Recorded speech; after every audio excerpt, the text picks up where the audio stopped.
দর্শক, এই যে একটা যুদ্ধ পরিস্থিতি চলছে, এই যে একটা খবর, সৌদি আরবে তেলের খনিতে ড্রোন হামলা। তো এই মুহূর্তে কি দেশের তেলের দাম, গ্যাসের দাম বৃদ্ধি হবে কিনা? গ্যাস যদিও দেশের ভিতরেই আছে, কিন্তু তেল কিন্তু আমাদের বাহির থেকেই আনতে হয়। সেক্ষেত্রে তেলের দাম বৃদ্ধি হবে কিনা একটু কমেন্টে জানাতে পারেন। কিন্তু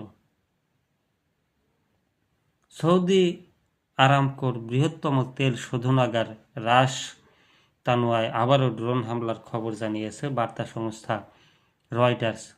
বুধবার এ হামলার তথ্য নিশ্চিত করে বার্তা সংস্থাটি।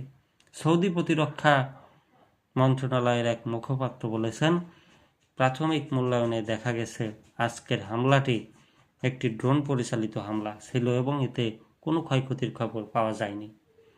এর আগে সোমবার আরেকটি ড্রোন হামলার কারণে কমপ্লেক্সটি বন্ধ করে দেওয়া হয়েছিল।